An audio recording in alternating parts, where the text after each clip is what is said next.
قیامت کے دن اللہ سبحانہ تعالیٰ ایک شخص سے پوچھے گا کہ یہ بتا کہ اگر تجھے پوری دنیا سونے سے بھر کر دے دی جائے. اب ذرا غور سے سنیے گا حدیث کو.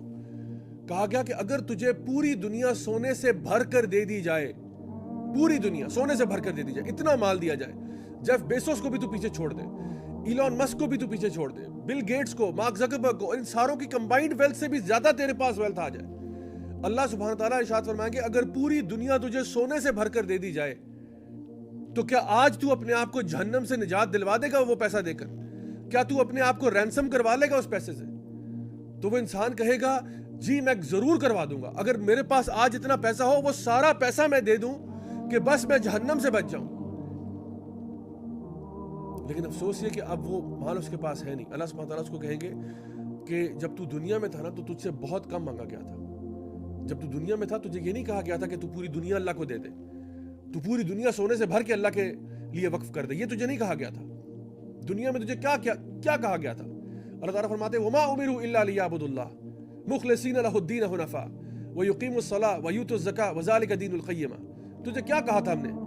بس یہی کہا تھا کہ اللہ کی توحید پر آ جا, نماز پڑھ لے 5 وقت کی, بس اتنی سی بات کہی تھی اور تو وہ بھی نہیں کر سکا, اور آج تو پوری دنیا سونے سے بھر کر دینے کے لیے تیار ہوا ہے.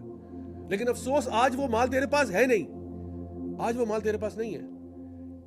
اس وقت تجھے کہا گیا تھا کہ تو ایک تو اللہ کی توحید پر آ جا, 5 وقت کی نماز پڑھ لے اللہ کے بندے. کتنا ٹائم لگتا ہے؟ 24 گھنٹے پورے ہمارے پاس دن میں ہوتے ہیں, 24 منٹ نہیں لگتے نماز پڑھنے میں, 5 وقت کی نماز.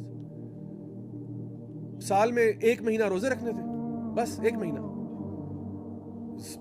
پوری زندگی میں 1 دفعہ حج کرنا تھا, وہ بھی اگر پیسے ہوں, صحت آپ کی اجازت دے تو, اور بس زکوٰۃ دینی تھی آپ نے 2.5% یعنی 2.5% آف یور ایکسیس ویلتھ اللہ کی راہ میں دینا تھا, اور تو یہ بھی نہیں کر سکا. نبی کریم صلی اللہ علیہ وسلم نے فرمایا کہ ایک انسان جب فوت ہوتا ہے تو 3 چیزیں اس کے ساتھ قبرستان جاتی ہیں, یعنی 3 چیزیں اس کے جنازے کو فالو کرتی ہیں, اور ان میں سے 2 چیزیں واپس آ جاتی ہیں, 1 بس اس کے ساتھ جاتی ہیں. اس کی فیملی, اس کا مال اور اس کے اعمال. اس کا مال اور فیملی تو واپس چلے جاتے ہیں, وہ تو اس کے ساتھ قبر میں نہیں جاتے, نہ اس کی فیملی قبر میں اترتی ہے اس کے ساتھ, نہ اس کا مال اس کے ساتھ قبر میں اتر جاتا ہے, لیکن اس کے اعمال اس کے ساتھ قبر میں ضرور جاتے ہیں. جب انسان دنیا سے رخصت ہوتا ہے تو دراصل اس کے پاس کچھ بھی نہیں ہوتا.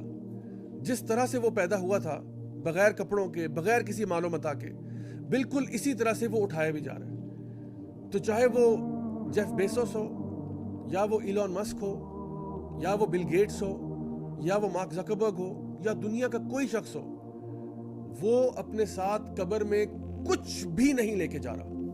1 روپیہ, 1 ڈالر ساتھ لے کے نہیں جا رہا. جو کچھ انسان نے دنیا میں کمایا ہے وہ سب کا سب یہیں پہ رہ جائے گا. آپ ذرا سوچئے تھوڑی دیر کے لیے کہ جب انسان دنیا سے فوت ہو جاتا ہے, اپنے بارے میں سوچئے, میں اپنے بارے میں سوچوں کہ جب ہمیں موت آئے گی, کیونکہ مرنا تو ہر انسان نے, کل نفس ذائقۃ الموت, ہر انسان نے مرنا.